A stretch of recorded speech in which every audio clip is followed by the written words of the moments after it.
काय नाही, केदार खूप गुणी मुलगा आहे ग. त्याचं तुझ्यावर खूप प्रेम आहे. अगं तसं काही नाहीये, तो हे सगळं खोटं खोटं वाटलंच होतं मला, वाटलंच होतं तू असंच म्हणणार. त्याचं प्रेम खोटं आहे, त्याचं तुझ्यावर प्रेम नाही. अगं बाळा, असंच वाटतं कुणाचाही राग आल्यावर. अरे भांडताना तसं बोलू नाही गेला असेल तो. अगं रागाच्या भरात माणूस टोकाचं बोलतो, पण त्या शब्दांना काही अर्थ नसतो ग. लक्ष नाही द्यायचं त्या बोलण्याकडे. लग्नानंतर ज्या दिवशी तुम्ही इथे राहायला आला होतात ना, त्या दिवशी त्यानं मला त्याच्या मनातलं तुझ्याबद्दल असलेलं प्रेम सगळं व्यक्त करून सांगितलं होतं ग. अगं त्याच्या डोळ्यात बघून मीच काय, कोणी सांगेल त्याचं प्रेम खोटं नाहीये. तुझ्यापेक्षा तुला कुणी चांगलं ओळखलं असेल ना, तर तो फक्त केदारच आहे. तुझ्या मनात एखादा विचार जरी आला ना, तरी पहिल्यांदा तो त्याला ऐकायला येतो. तुला एखादी गोष्ट हवी असेल ना, तर तू मागायच्या आधी ती आणून ठेवलेली असते त्यानं. पुष्पा जितना प्यार अपने बायको से करता है ना, उससे ज्यादा प्यार उसकी बायको से करती है ना पुष्पा की बायको? आ, आ, आ. होय बाळा, नाही मला माहिती आहे, मला माहिती आहे माझ्या हातनं खूप मोठी चूक झालेली आहे. नाही, माझ्या प्रेमात तेवढी ताकद नव्हती, मान्य आहे मला. पण त्या सगळ्याचे परिणाम आपण भोगतोय ना, बघतोयस ना तू. आणि त्याचा पश्चाताप होतोय रे बाळा मला. मी हे सांगितलंय कितीतरी वेळा. आणि म्हणून जी चूक माझ्याकडनं झाली ना, ती चूक माझ्या मुलाकडनं होऊ नये असं मला मनापासून वाटतंय. म्हणून सांगतोय मी. बाळा, प्रेमाची साथ असेल ना तर माणूस जग जिंकतो असं म्हणतात, ते काही उगाच नाही. अरे तारिणी तुझी बायको आहे, ताकद आहे तुझी, अर्धांगिनी आहे ती. तुमच्यामध्ये जे काही वादविवाद असतील ना ते मिटवा, लवकरात लवकर मिटवा. आणि तिला आधी घरी घेऊन ये. बोल ना तिच्याशी, एकदा बोल तिच्याशी. घे फोन. नाही, मला नाही बोल बोलायचं ग त्याच्याशी. त्याच्याशी जरा बोल. तुम्ही अगं मला नाही बोलायचंय त्याच्याशी. तू बघ ना, त्याने केलाय का आतापर्यंत फोन मला? हा, कधी आली आहे मी घरी? अजून पण त्याने मला फोन नाही केला, मग मी कशाला करू? अगं अशा बऱ्याचशा गोष्टी आहेत त्यानं तुझ्यासाठी केलेल्या. बोल जरा त्याच्याशी, राग बाजूला ठेव, शांत हो आणि बोल. हा नाही, मी नाही करणार त्याला फोन. उगाच ना शब्दांनी शब्द वाढत जाईल. मी काहीतरी वेडवाकडं बोलीन तर नको. हा, होऊ दे. आज जे काय व्हायचं ते होऊन जाऊ दे. तुझ्या डोक्यातला जो राग आहे ना, तो बोलून मोकळी हो. पण बोल ग, असं आबोला धरू नकोस. ठीक आहे, तू करणार नाहीस ना, मीच करते फोन. तुम्ही अगं पण नको ना, तुम्ही कशाला? पण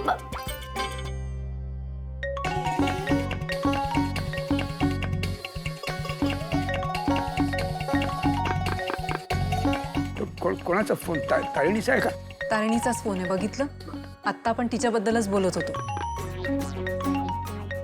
केदार, फोन उचल आणि एकदा बोल अरे तिच्याशी. हा हा हा, बोल बोल बोल बोल बोल तिच्याशी. आलाय फोन तर बोलून घे. चल. बरं, तुला बोलायचं नसेल तर आम्ही दोघं बोलतो. लाऊडस्पीकरवर टाक, आम्ही बोलतो तिच्याशी.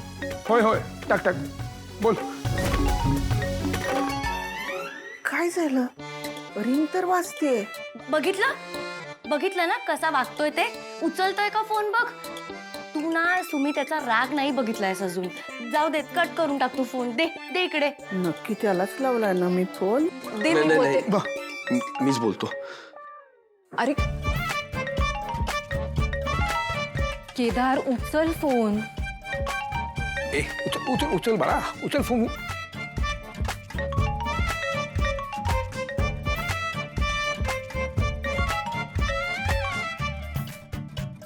हॅलो.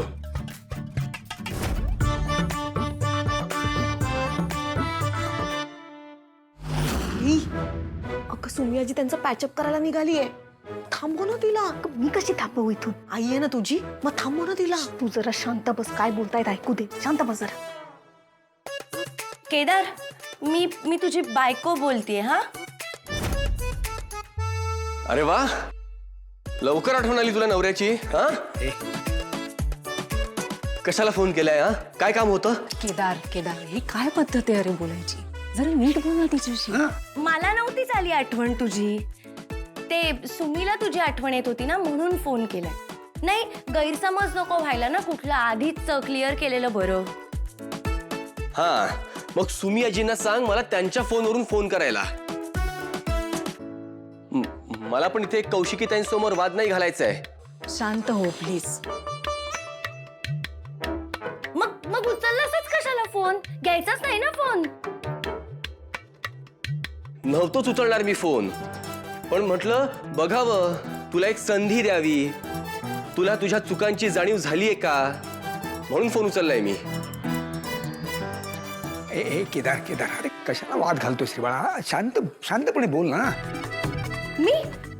माझी चूक बघितलं कसा बोलतोय काय माझी काहीही चूक झालेली नाहीये. अगं तारिणी, वाद नको ना घालू, यासाठी आपण फोन केलाय का? हा ऐक थोडं, सुमी आजींचं ऐक. माझं तर कधी ऐकत नाहीस, सतत वाद घालत असतेस माझ्या बरोबर. एक मिनिट, मी वाद घालतच नाहीये. मग मी वाद घालतो?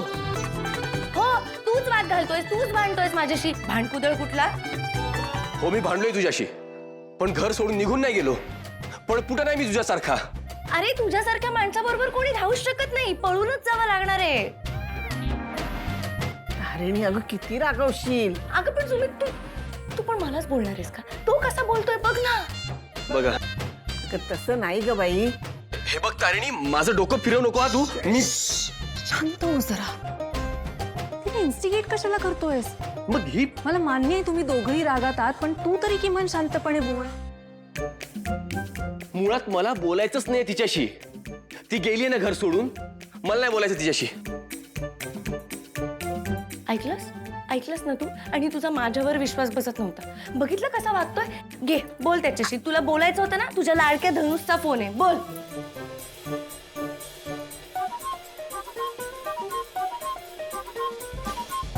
ताई तुम्हीच बोला हिच्याशी. अरे केदार. बोल बोल बोल बोल बोल. हॅलो तारिणी. हॅलो तारिणी, ए बाळा. हॅलो. हा सुमी आजी, मी कौशिकी बोलतेय. ॲक्च्युली केदारने रागाच्या भरात माझ्या हातात फोन दिलाय. मी त्याची समजूत काढण्याचा खूप प्रयत्न करते, पण ते दोघंही ऐकत नाही येत. अहो संसारात अशा छोट्या छोट्या गोष्टी व्हायच्याच ना. अहो मी पण तारिणीला तेच समजावतीये. जेवढ्या पटकन तो वाद सुरू होतो ना, त्याच्या दुप्पट वेगानं तो सोडवायला हवा. अहो पूर्ण आयुष्य काढायचं असतो एकमेकांबरोबर आपल्याला. एक्झॅक्टली. आम्ही सुद्धा याला हेच सांगण्याचा प्रयत्न करतोय, पण हा ऐकतच नाहीये. सुमी आजी, तुम्ही तारिणीची समजूत घालाल का प्लीज? हो हो बोलते ना, मी तिच्याशी बोलते. हा हो हो, नाही बोला बोला तारिणीशी तुम्ही बोला. कारण हे फार काळ ताणून धरायला नको आहे. खरं सांगतो, आम्ही सुद्धा याची समजूत काढतो आणि ह्याला बोलायला लावतो तिच्याशी. तुम्हाला हवं त्याच्याशी बोला, पण मला बोलायला देऊ नका. केदार, अरे असं काय करतोस? बायको आहे ना ती तुझी. असं अंतर ठेवून कसं चालेल मला सांग. मला कोणाशीही बोलायचं नाहीये. केदार फोन चालू आहे. अरे बरं ठीक आहे, तुला नाही बोलायचं ना, नको बोलूस, आम्ही बोलतो. हॅलो हॅलो सुमी आजी, मला असं वाटतं ते दोघंही आत्ता खूप रागात आहेत. आपण त्यांना जरा वेळ देऊया आणि आपण नंतर त्यांच्याशी बोलूया. हां हो हो हो चालेल चालेल.